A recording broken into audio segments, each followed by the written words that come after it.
Let's watch the story how the chess begin. Supposedly, when the youngest prince of the Gupta Empire was killed in battle, his brother devised a way of representing the scene to their grieving mother. Set on Chaturanga, a Sanskrit word for 4 divisions. But with its spread to Sassanid Persia, it acquired its current name and terminology.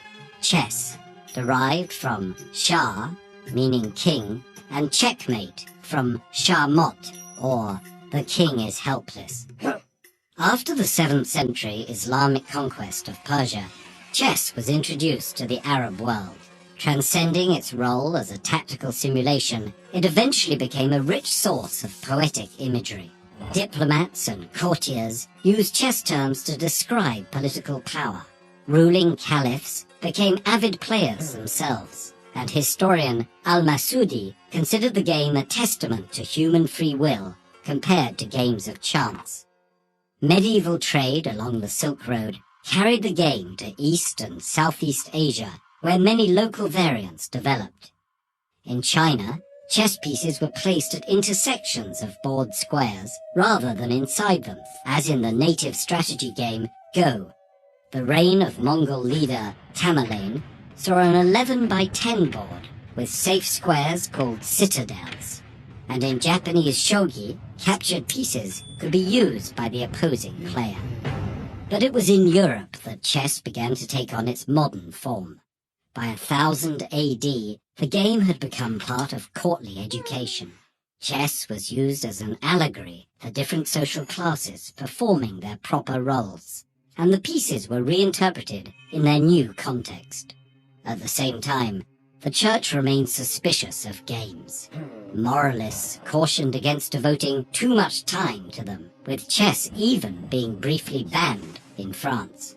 Yet the game proliferated, and the 15th century saw it cohering into the form we know today. The relatively weak piece of advisor was recast as the more powerful queen, perhaps inspired by the recent surge of strong female leaders. This change accelerated the game's pace, and as other rules were popularized, treatises analyzing common openings and endgames appeared. Chess theory was born. With the Enlightenment era, the game moved from royal courts to coffee houses. Chess was now seen as an expression of creativity, encouraging bold moves and dramatic plays. This romantic style reached its peak in the immortal game of 1851, where Adolf Anderssen managed a checkmate after sacrificing his queen and both rooks. But the emergence of formal competitive play in the late 19th century meant that strategic calculation would eventually trump dramatic flair. And with the rise of international competition, chess took on a new geopolitical importance. During the Cold War, the Soviet Union devoted great resources to cultivating chess talent, dominating the championships for the rest of the century. But the player who would truly upset Russian dominance was not a citizen of another country, but an IBM computer called Deep Blue. Chess-playing computers had been developed for decades, but Deep Blue's triumph over Garry Kasparov in 1997 was the first time a machine had defeated a sitting champion. Today, chess software is capable of consistently defeating the best human players. But just like the game they've mastered, these machines are products of human ingenuity, and perhaps that same ingenuity will guide us out of this apparent checkmate.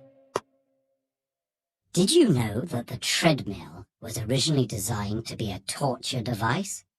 Learn more about its dark and twisted past with this. Chess is a recreational and competitive board game played between 2 players. It is also a strategy game thought to have originated in India many centuries ago. Chessboard, a square board divided into 64 alternating dark and light squares, used for playing chess or checkers. A chess piece or chessman is any of the 6 different types of movable objects used on a chessboard to play the game of chess. How we set the board and pieces. First, position the board so each player has a black space in their left corner. Have both players sit across from one another to start your game. Turn the board so each player has a black square in the lower left corner and a white square in the lower right corner. Second is learn the rank and file system to place pieces and keep notation. Ranks are the horizontal rows and the files are the columns going between the players. Ranks are listed 1 to 8 starting with the side of the board with the white pieces. Files are listed as the letters A through H starting from the white player's left side. Reference a specific square on the board by listing the rank followed by the file. Third is place the rooks in the corners of the board. Rooks usually look like castle towers and can move any number of squares horizontally or vertically, but they cannot jump over other pieces. Place the white rooks on the squares A1 and H1 and put the black rooks on squares A8 and H8. Fourth, set the knights next to your rooks.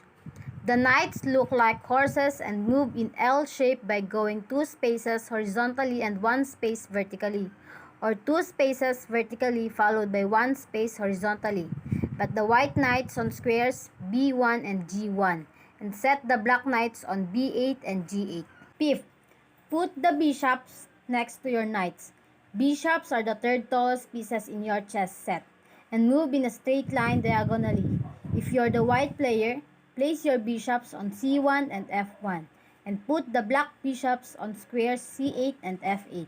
6. Place the queens on their matching colors in the back rows. Queens are the second tallest pieces and can move any number of squares in any direction as long as the spaces are vacant. Put the white queen on D1 and the black queen on D8 so they're directly across from one another. 7.